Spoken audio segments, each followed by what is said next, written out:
आकाशवाणी समाचार जयपुर के कार्यक्रम समाचार तरंग के आज के इस विशेष अंक में मैं शीला चावला सभी श्रोताओं का स्वागत करती हूँ।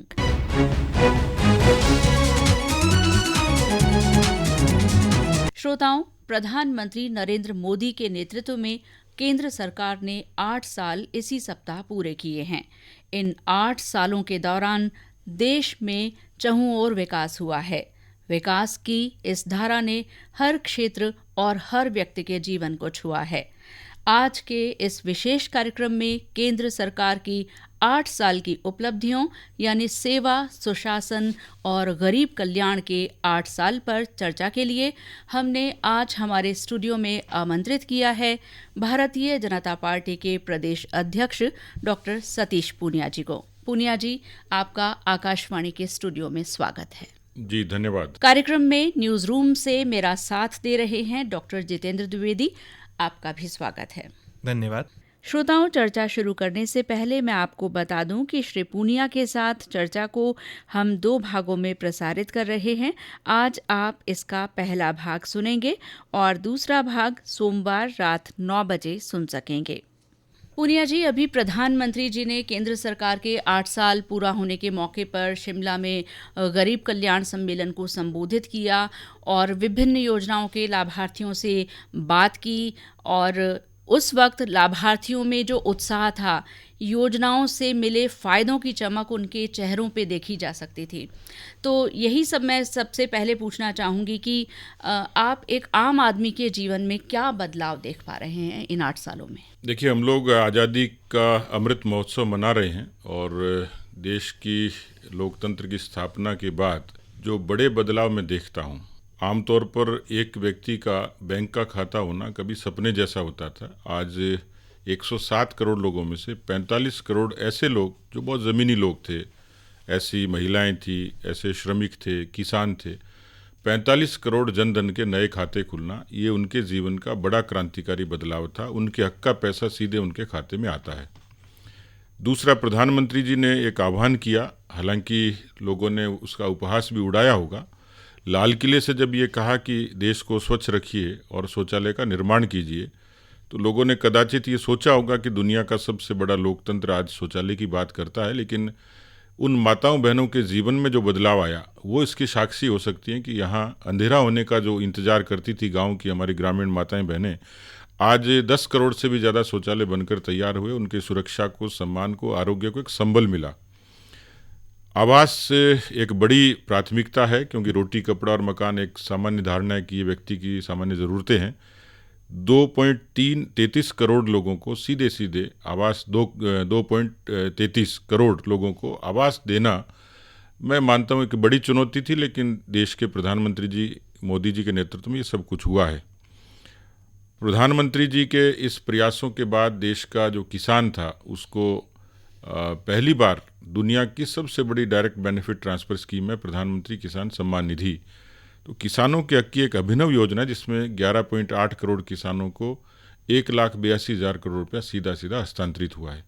तो मोटे तौर पर जो बुनियादी बदलाव थे, मकान चाहिए था उनको, स्वच्छता की एक ज़रूरत थी, खाते थे, उज्ज्वला का गैस कनेक्शन, ये किसी समय में शहर के अभिजात्य लोगों की एक इस तरीके की सहूलियत मानी जाती थी जिस पर इन्हीं का अधिकार माना जाता था।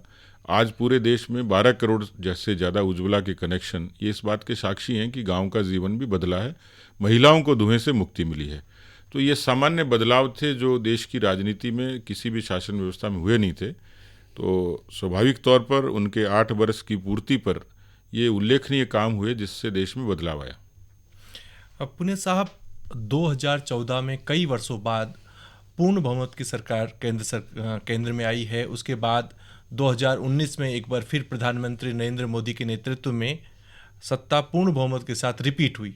जो काम करने का बदलाव है पूर्ण बहुमत की सरकार और जिस सरकार के पास बहुमत नहीं होता, तो काम करने का जो ब्यूरोक्रेसी को चलाने का है, सरकार चलाने का जो अंदाज है, उस दृष्टि से आप क्या देखते हैं? देखिए, योजनाएं तो हमारे यहाँ बनती थी, योजनाओं का क्रियान्वयन नहीं होता था धरातल पर। और मुझे ध्यान है कि हमारे देश के तत्कालीन उस समय के प्रधानमंत्री ने कहा कि हम ₹1 भेजते हैं और नीचे 15 पैसे पहुंचते हैं, यानी 85 पैसे कहाँ जाते हैं इसका कोई ऑडिट नहीं थी, कोई लेखा जोखा नहीं था। आज जो मैंने कहा कि जन धन का खाता खुलने से सीधा पैसा उसके हक का चला जाता है, इसलिए भ्रष्टाचार पर अंकुश पड़ी है, उस पर नकेल डली है। तो पहली जो प्रधानमंत्री जी मोदी जी के आगमन के बाद जो काम हुआ वो क्रियान्विति का हुआ। ब्यूरोक्रेसी भी, क्योंकि किसी भी शासन व्यवस्था में राजनीतिक इच्छा शक्ति और ब्यूरोक्रेसी की निष्ठा, ये दोनों चीज़ें मायने रखती हैं। प्रधानमंत्री जी के कार्यकाल में ये सामान्य तौर पर ये संतुलन देखा जा सकता है, ये निष्ठा देखी जा सकती है।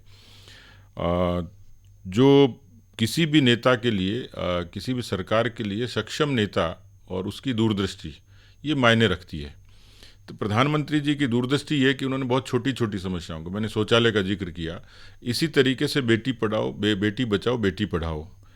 हालांकि ये बड़ा विडंबना सी लगती है कि भारत जैसे देश में क्या बेटी पढ़ती नहीं है, बेटी बचती नहीं है, पर यही देश है कि जहाँ इस तरीके से बेटियों को गर्भ में मार दिया जाता था, लेकिन आज उस कुरीति से बाहर आकर देश की बेटियां संबल बनी हैं और आज वो लैंगिक अनुपात के नाते भी देश में उनका जो समानता एक यहाँ पर विकसित हुई है।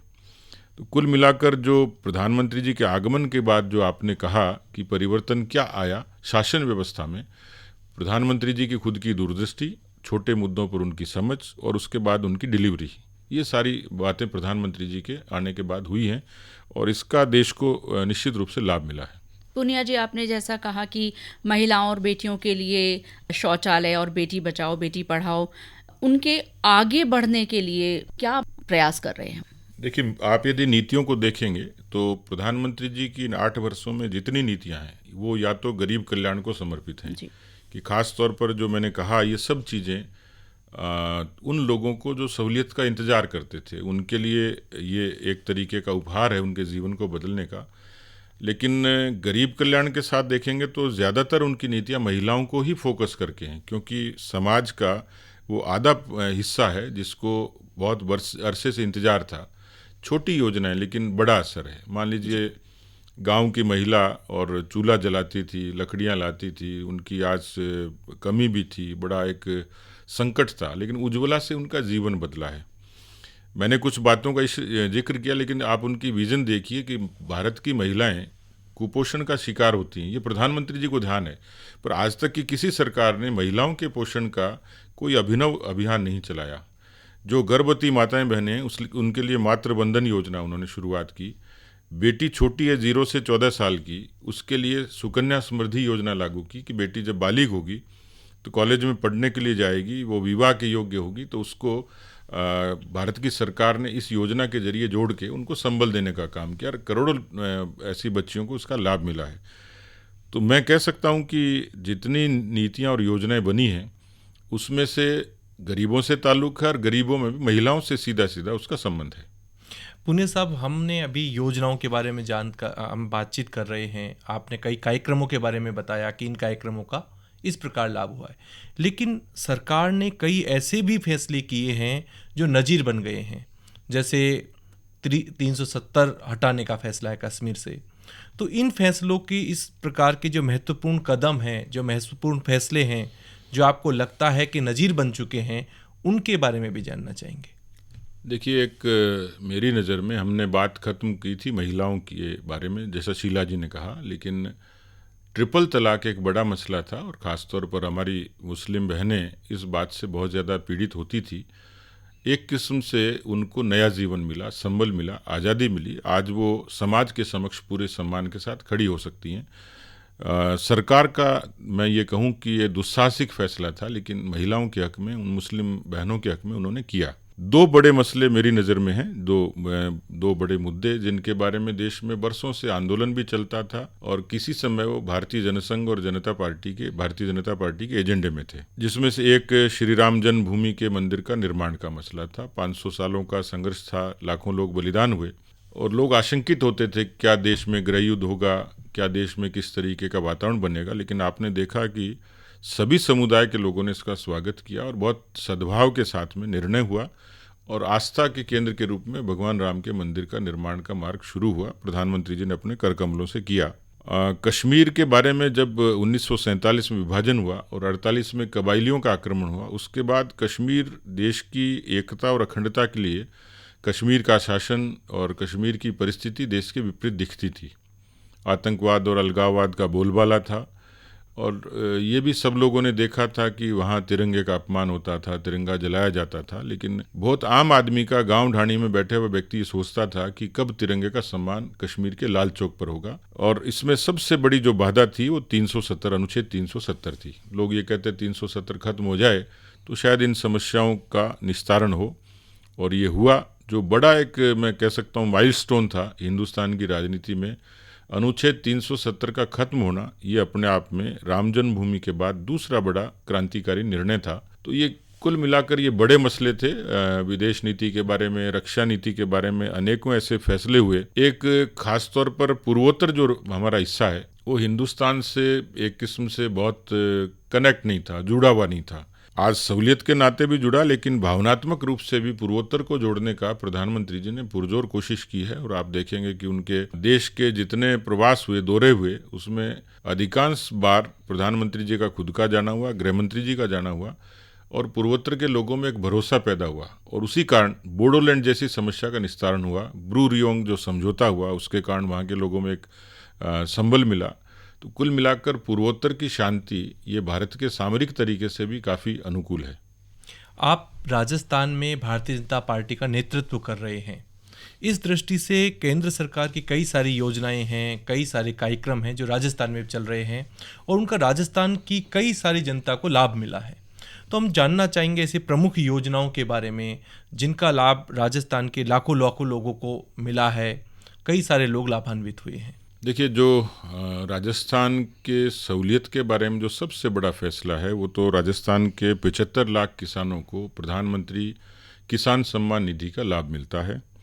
जो जनधन के खातों का जिक्र मैंने किया, उसमें 3 करोड़ 11 लाभार्थियों के खाते राजस्थान में खुले और उसमें से 12,954 करोड़ रुपए का उसमें डिपॉजिट हुआ। नौजवानों के लिए स्वरोजगार को प्रेरित करने के लिए जो प्रधानमंत्री जी की मुद्रा योजना है, उस योजना के जरिए 1 करोड़ 11 लाख लोगों को कर्जा दिया जा चुका, जिसमें 78,629 करोड़ का सीधा सीधा लाभ उनको मिला है। पीएम किसान सम्मान निधि का जैसे मैंने जिक्र किया 75 लाख लोगों, उसमें 10,791 करोड़ रुपए की राशि ये किसानों के खातों में जमा हुई है। जो शौचालय की बात मैंने की, बड़ा क्रांतिकारी परिवर्तन था, उसमें 81,20,000 शौचालय प्रदेश में निर्मित हुए। इसी तरीके से एक बड़ी अभिनव योजना है जल जीवन मिशन की। 2024 तक मोदी सरकार की और एक इच्छा है, उनका संकल्प है कि देश के हर हिस्से को, हर बस्ती को, हर घर को नल से जोड़ा जाए। उस लिहाज से राजस्थान को अभी 14,000 करोड़ रुपए की राशि स्वीकृत हुई है। यानी इसके जरिए 2024 तक वर्किंग एजेंसी तो राजस्थान की सरकार है, लेकिन भारत की सरकार ने राजस्थान की जनता के लिए ये जल जीवन मिशन के जरिए लोगों को घरों तक कनेक्शन देने की बात कही है। राजस्थान में खासतौर पर जो बाकी बड़ी योजनाएं, जिसमें सड़कों से जोड़ना, रेल का निर्माण, ये तमाम इस किस्म की योजनाएं जिसका लाभ सीधे सीधे राजस्थान की जनता को मिला है। श्रोताओं, समाचार तरंग में प्रधानमंत्री नरेंद्र मोदी के नेतृत्व में केंद्र सरकार के 8 साल पूरे होने पर प्रदेश भाजपा अध्यक्ष सतीश पूनिया जी के साथ आकाशवाणी समाचार जयपुर की इस विशेष परिचर्चा के पहले भाग को हम यहीं विराम देते हैं। इस चर्चा का दूसरा भाग सोमवार रात 9 बजे समाचार तरंग कार्यक्रम के विशेष अंक में आप सुन पाएंगे। अब मुझे इजाजत दीजिए। इस कार्यक्रम के लिए तकनीकी सहयोग रहा अखिलेश शर्मा, ओपी शर्मा, रमेश नारनोलिया और आत्माराम मीणा का, संपादक मनीष मीणा और प्रस्तुतकर्ता नीलेश कालभोर।